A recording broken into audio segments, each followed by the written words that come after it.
প্ৰথমে মই আপোনালোক সাংবাদিক বন্ধুসকলক মই আমাৰ কুশলদিনী পৰিবহণ সমীক্ষণ তৰফৰ পৰা আন্তৰিক ধন্যবাদ জনাইছোঁ এই প্ৰশ্নটো কৰাৰ কাৰণে। এই প্ৰশ্নটো উত্তৰ দিয়াত মই লাজ লাগি আছে।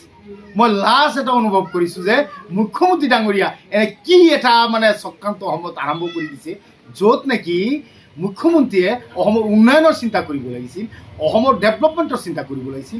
সেইখিনি নকৰি দুই দিন পিছে আপোনালোকে চাওক, মুখ্যমন্ত্ৰীয়ে মুছলমানৰ মাদ্ৰাছা বন্ধ বেন কৰি আছে। মুছলমানে এইটো খাব নোৱাৰিব, মুছলমানে পিন্ধিব নোৱাৰিব। এইবিলাক কৰি এইবিলাক আইন আনিলে কি ৰাজ্যখনৰ উন্নয়ন বুজায় নেকি? ৰাজ্যখন উন্নয়ন কেনেকৈ কৰিব পৰা যায় সেইটোৰ ওপৰত তেখেতসকলে কাম কৰিব লাগিছিল। ৰাইজে তেখেতসকলক ভোট দি পেলাই মুখ্যমন্ত্ৰী পাতি তেখেতসকলক যে আমি যে ভোট দি পেলাই বিধানসভালৈ পঠিয়াইছোঁ, তেখেতসকলে এই বজাৰ ঘাট, মুছলমানৰ মাদ্ৰাছা, মুছলমানক কি খাব নেখাব এইবিলাকৰ কাৰণে নেকি? অসমৰ ডেভেলপৰ কাৰণে আমি পঠিয়াইছিলোঁ, কিন্তু সেইবিলাক নকৰি তেখেতসকলে মুছলমানৰ জাতিটোৰ ওপৰত লাগি আছে যে এই জাতিটোক কেনেকৈ কি কৰিব পৰা যায়। একোৱেই কৰিব নোৱাৰিব মুখ্যমন্ত্ৰী ডাঙৰীয়া, আপুনি একোৱেই কৰিব নোৱাৰিব। তাৰ কাৰণ হ'ল অসমৰ ডেভেলপমেণ্ট কৰিব লাগিছিল। অসমৰ নিবনুৱা অসমত ভৰি পৰিছে, প্ৰতিটো ঘৰতেই নিবনুৱাই ভৰি পৰিছে। নিবনুৱা মানুহখিনি নাখাই লগনে থাকি এটা অৱস্থা হৈছে অসমৰ। আপুনি সেইবিলাকৰ ওপৰত চকু নিদি খালি মুছলমানটো কি কথা? আপুনি এইটো কি আৰম্ভ কৰি দিছে আপুনি অসমত? আপুনি ভাবিছে নেকি অসমৰ মানুহবিলাক ইমানেই বুৰ্বক, একোৱেই বুজি নাপায়? আপোনাৰ চল চাতুৰি চব অসমৰ মানুহে অধ্যয়ন কৰি আছে, দেখি আছে, চাই আছে, বুজি আছে। কি কৰিব লাগে সময়ত সিদ্ধান্ত ল'ব। তাৰ কাৰণ হ'ল আপুনি কৰিব লাগিছিল মূল্যবৃদ্ধি ৰোধ কৰিব লাগিছিল। আপোনালোকে যেতিয়া নেকি অসমত 2016 চনত বিজেপি চৰকাৰ যেতিয়া আহিছিল, প্ৰথমবাৰ আহিব নিৰ্বাচনৰ সময়ত আপোনালোকে ৰাইজৰ আগত প্ৰতিশ্ৰুতি দিছিলে, ৰাইজৰ আগত ডিঙি ফুলাই কৈছিলে যে আমি অসমৰ মূল্যবৃদ্ধি ৰোধ কৰিম, অসমৰ নিবনুৱা সমস্যা সমাধান কৰিম, অসমৰ অমুকটো কাম কৰিম, তমুকটো কাম কৰিম। আপোনালোকে এইবিলাকৰ ওচৰত কোনো কথা নাই, কোনো মাত নাই, কোনো সাংবাদ মেল নাই, কোনো ধৰণৰ একো নাই। আপোনালোকে খালি অকল মাদ্ৰাছা বন্ধ কৰিম, গো মাংস বন্ধ কৰিম, গো নিষিদ্ধ কৰিম। এইবিলাক কি? এইবিলাক কৰিলে অসমৰ ডেভেলপ বুজায় নেকি? ৰাস্তা ঘাটৰ অৱস্থা নাই।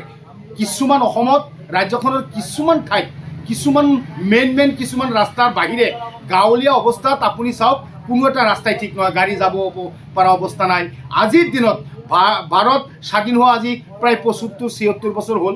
আজিৰ তাৰিখলৈকে অসম ৰাজ্যৰ মানুহে ছাত্ৰ ছাত্ৰীয়ে নৈৰ ওপৰত বাঁহৰ দলঙেৰে স্কুলত অহা যোৱা কৰিবলগীয়া হয়।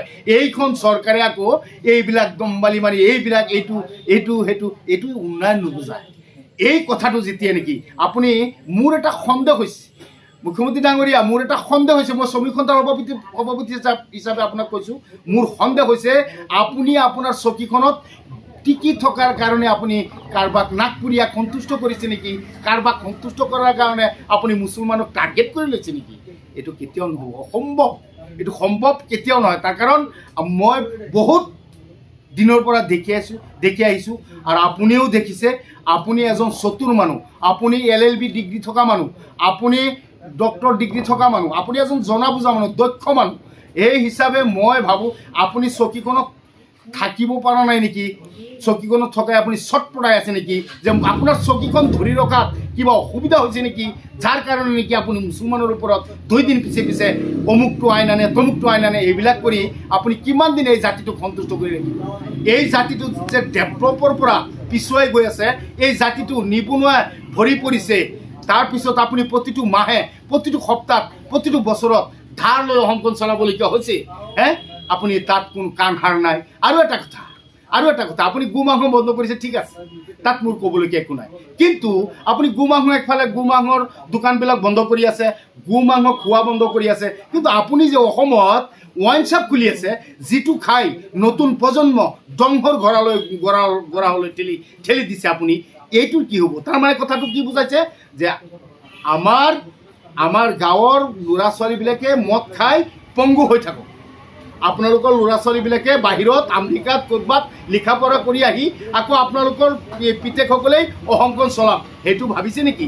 সেইটো ভাবি আপুনি মদৰ দোকান য'তে ত'তে মদৰ দোকান খুলি দিছে নেকি? এইটো আপুনি বন্ধ কৰক, এইটো চালবাজিটো বন্ধ কৰক।